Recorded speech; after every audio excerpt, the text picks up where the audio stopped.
Assalamualaikum warahmatullahi wabarakatuh. Saya Nurul Kusnukhatimah dari 12 TKJ 2. Di sini saya akan menjelaskan materi tentang VPN atau Virtual Private Network.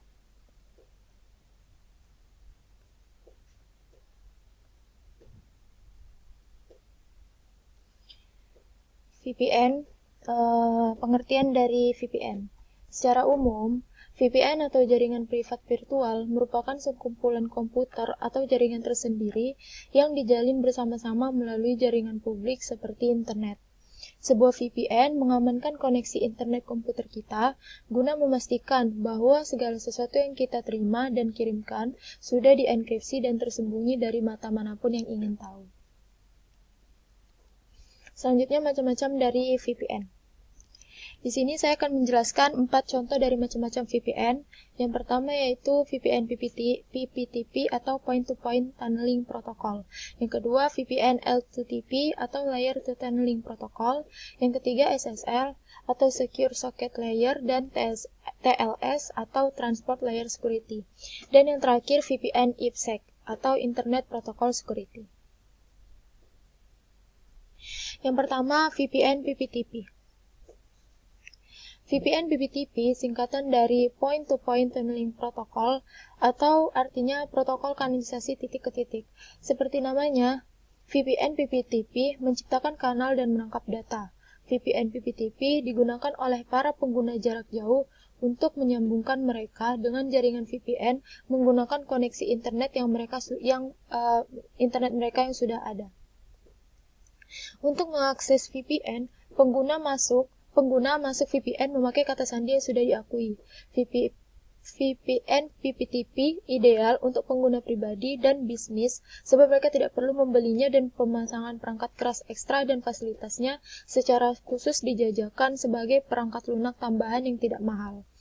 VPN PPTP juga digunakan secara luas karena kompatibilitasnya dengan sistem Windows, Mac, dan Linux. Di balik itu semua, kerugian dari memakai VPN PPTP adalah layanan ini tidak menyediakan enkripsi dan ketergantungannya pada PPP atau protokol dari titik ke titik untuk melaksanakan tindakan pengamanan. Selanjutnya, VPN LT2P. VPN L2TP adalah singkatan dari Layer to Tunneling Protocol atau protokol lapisan ke kanalisasi yang dikembangkan oleh Microsoft dan Cisco. VPN L2TP merupakan VPN yang secara khusus digabungkan dengan protokol keamanan VPN lainnya guna membentuk koneksi VPN yang lebih aman. VPN L2TP membentuk kanal antara dua titik koneksi L2TP dan VPN lain seperti protokol IPsec yang mengenkripsi data dan memusatkan pada pengamanan komunikasi antar kanal-kanal. L2TP juga serupa dengan PPTP. Kesamaan ini ada kaitannya dengan kekurangan mereka dalam hal enkripsi dan keduanya juga bersandar pada protokol PPP untuk melakukan itu. Keduanya juga memunculkan perbedaan berkenaan dengan kerahasiaan data mereka dan integritas datanya. VPN L2TP menyediakan keduanya, sedangkan VPN PPTP tidak demikian. Selanjutnya, VPN SSL dan TLS. Yaitu SSL singkatan dari Secure Socket Layer dan TLS singkatan dari Transport Layer Security. Keduanya ini berfungsi sebagai satu protokol yang digunakan untuk membentuk koneksi VPN. Koneksi VPN ini merupakan tempat peramban web tempat peramban web melayani sebagai klien dan akses pengguna dibatasi hanya pada aplikasi tertentu alih-alih seluruh jaringan. Protokol SSL dan TLS terutama sekali dimanfaatkan oleh situs web belanja online dan penyedia layanan. VPN SSL dan TLS memberi kita sesi keamanan dari PC kita ke server aplikasi. Hal ini adalah karena peramban web dengan mudah berpindah ke SSL dan hampir-hampir tidak memerlukan tindakan apapun dari pengguna. Peramban web sudah dilengkapi dengan SSL dan TLS yang terintegrasi. Koneksi SSL mengandung HTTPS di awal URL-nya dan bukan HTTP. Selanjutnya, VPN IPsec. IPsec adalah singkatan dari Internet Protocol Security. IPsec merupakan protokol VPN yang digunakan untuk mengamankan komunikasi internet lintas jaringan IP. IPsec berfungsi untuk mengamankan komunikasi protokol internet dengan memverifikasi masing-masing sesi dan menginskripsi secara individu paket data di seluruh koneksi. Ada dua mode di mana VPN IPsec beroperasi. Dua mode tersebut adalah mode transportasi dan mode kanalisasi. Kedua mode ini memproteksi transfer data antara dua jaringan yang berbeda. Selama mode transportasi, pesan dalam paket data dienkripsi. Nah, keuntungannya nih dari pada pengguna VPN IPsec adalah VPN ini dapat juga dipakai sebagai tambahan pada protokol keamanan lainnya guna memberikan sistem keamanan yang lebih tangguh. Selain itu, kekurangannya adalah pemasangan klien yang memakai banyak waktu berharga yang pasti terjadi sebelum bisa memakainya. Nah, selanjutnya yaitu metode enkripsi VPN. Metode enkripsi sendiri berfungsi untuk membungkus paket data yang lewat di dalam tunneling. Data yang dilewatkan pada pembungkusan tersebut ada dua metode, yaitu symmetric cryptography dan asymmetric cryptography dengan algoritma kriptografi. Kita jelaskan satu-satu. Yang pertama, symmetric cryptography. Teknik kriptografi ini merupakan teknik yang sangat sederhana dengan cara menggunakan sebuah key atau kunci untuk mendeskripsi sebuah ciphertext. Pada algoritma asymmetric key, kayak misalnya DES dan AES, pengirim dan penerima harus memiliki kunci yang digunakan bersama dan dijaga kerahasiaannya.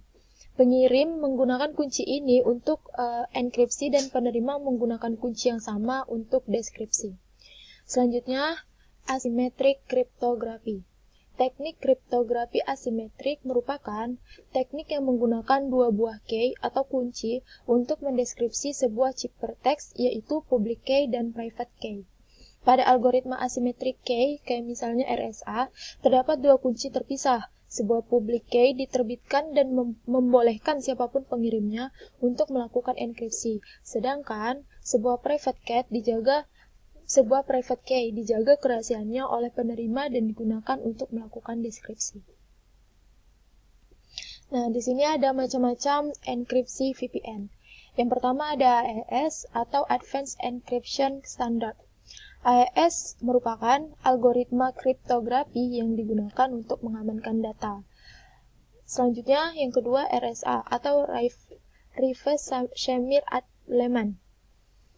Merupakan sistem enkripsi asimetris yang menggunakan kunci publik yang berbeda untuk mendeskripsi data. Dan yang terakhir, TCP atau Transmission Control Protocol, yaitu menyediakan komunikasi yang handal dan teratur tetapi lambat, dan jika TCP digunakan untuk mengirim pesan, file atau sebagainya, pengirim yakin bahwa yang dikirimkan pesan tadi ke penerima dengan tidak ada korupsi atau kesalahan. Nah, ini cara kerja dari VPN remote. Yang pertama, remote user atau klien harus terhubung ke internet dan sudah mempunyai akun VPN klien untuk terhubung ke VPN server. Jadi dia harus terhubung dulu ke internet dan sudah harus punya akun klien di sini. Selanjutnya, menyambungkan ke VPN dan VPN bekerja sebagai penghubung ke jaringan kantor. Dan yang terakhir, terhubung dengan jaringan kantor dengan menggunakan VPN. Sini VPN. Nah, jadi dia harus terhubung ke sini. Oke, selanjutnya cara kerja VPN site to site. Cara kerja VPN site to site Ini banyak model yang bisa digunakan untuk membuat site-to-site VPN. Utamanya ada satu VPN server dan satu untuk beberapa VPN client.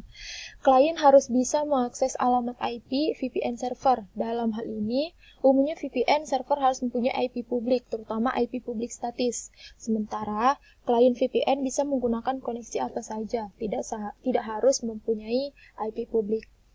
Jadi, misalnya, untuk terhubung ke jaringan utama, ke jaringan kantor utama, ini kantor cabang memiliki IP publik. Kantor cabang ini. Jadi, hanya yang memiliki IP publik itu kantor utama saja. Jadi, dia melewati VPN site di sini untuk mengkoneksikan. Ini VPN site-to-site connection. Oke. Kesimpulannya, membuat keputusan yang tepat tentang VPN manakah yang cocok untuk kita bisa jadi sebuah pilihan yang sulit.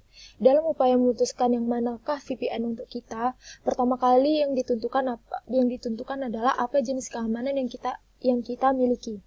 Pemilihan VPN kita akan berbeda-beda tergantung dari apakah ya atau tidaknya kita seorang pelajar, usaha kecil, atau pemilik beberapa kantor perusahaan.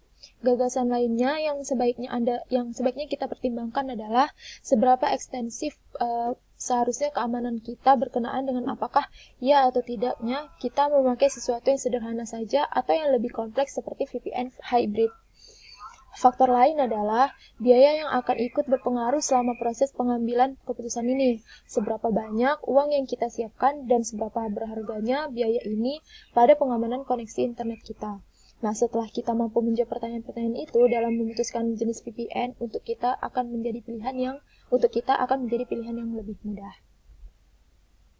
Terima kasih. Kurang dan lebihnya saya mohon maaf. Wassalamualaikum warahmatullahi wabarakatuh.